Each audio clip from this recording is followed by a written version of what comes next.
स्पष्ट रूप से ये प्लान्ड मर्डर लग रहा है, एक्सीडेंट तो लग नहीं रहा है। गांव में एक जनेऊ था, मतलब एक्सीडेंट कहाँ है, मर्डर किया, एक्सीडेंट क्या है, मर्डर।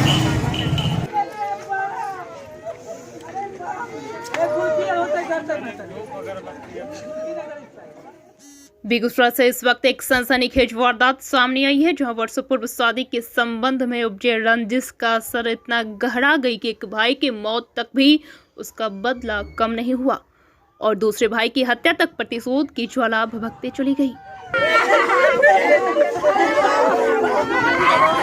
दे पर कपड़ा एगो दे दे, दे पर एगो कपड़ा दे। आपको बता दें कि पोखरिया के निकट हाईवे संख्या 31 के किनारे एक युवक का शव पुलिस ने शनिवार की सुबह बरामद की थी। पुलिस मौत के कारण दुर्घटना समझ शव को पोस्टमार्टम के लिए सदर अस्पताल भेज दिया।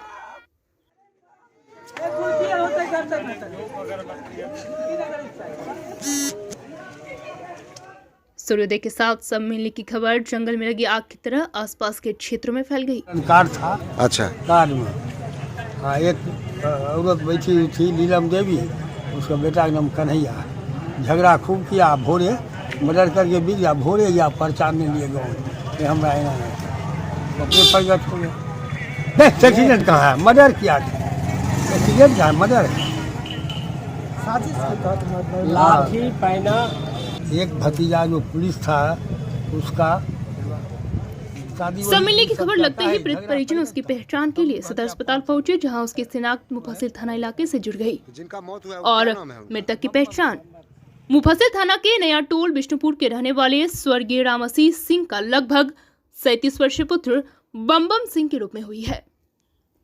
मृतक के परिजनों द्वारा बम की हत्या करना, सर पर लाश फेंकने का आरोप लगाया गया, बल्कि वर्षों पूर्व रंजिश की लंबी दास्तां खोलकर रखती है। स्पष्ट रूप से ये प्लान्ड मर्डर लग रहा है, एक्सीडेंट तो लग नहीं रहा है। गांव में एक जनेऊ था, मतलब आपस में ही पढ़ते हैं, तो उनके यहाँ ही जनेऊ में गए थे। उसके बाद खाना वाना खा के वहीं पे सो गए। फिर रात के 2 बजे ये वहाँ से उठे और उसके बाद वो घर के लिए वहाँ से निकले। उसके बाद झगड़े की वजह से इनका प्लान्ड मर्डर किया गया है, क्योंकि कोई मोटिव इनके पास नहीं है इधर आने का। आप लोग भी सोच सकते हैं, अगर घर से 5 मिनट की दूरी पे वहाँ से अगर इनका घर है तो इनके पास कोई मोटिव होता ही नहीं है, वो इस तरफ क्यों आएंगे। मेरे अंकल ने बम सिंह उनका नाम है। कितना उम्र है? 36 साल के आसपास। पोस्टमार्टम कराने पहुंचे मृतक के बड़े भाई ने बताया कि 20 दिन पूर्व ही वह दिल्ली से आया था। शुक्रवार की रात मोहल्ले में ही जनेऊ कार्यक्रम में उसे साजिश के तहत बुलाया गया और भोज खाने के बाद उसे दारू पिलाकर 2 बजे रात तक कार्यक्रम में रोक कर रखा गया। घर वालों का आरोप है कि जब पंडाल से लोगों की भीड़ समाप्त हो गई तो उसे पीट कर हत्या कर दी और सबको फेंकाया। परिजनों ने बताया कि मृतक 5 भाइयों में सबसे छोटा वो अविवाहित था। शादीशुदा है? नहीं, अभी तो बर्तन क्या करते थे? बम खेती गृहस्थी करते थे। एक भाई की हत्या वर्षों पूर्व कुएं में फेंक कर दी गई थी, जिसे अनहोनी समझ घर वाले बर्दाश्त कर लिए।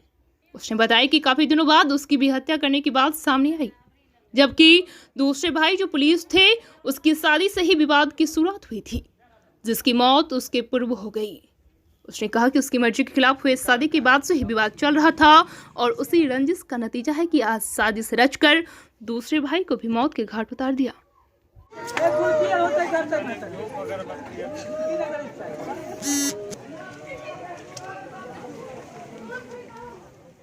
मौत के इस घटना में पुलिस और परिजनों के बीच काफी देर तक विवाद चलता रहा। एक और परिजन हत्या के दावे कर रहे थे, वहीं पुलिस दुर्घटना की आशंका जताते हुए घर वालों को समझाने का कोशिश करते नजर आए और परिजनों के दावे को देख वाद विवाद लिखित आवेदन पर आकर समाप्त हुई। फिर वक्त जवान बेटी की मौत पर जहां घर में कोहराम मचा हुआ है, वहीं आरोपी के खिलाफ लोगों में आक्रोश देखी जा रही है।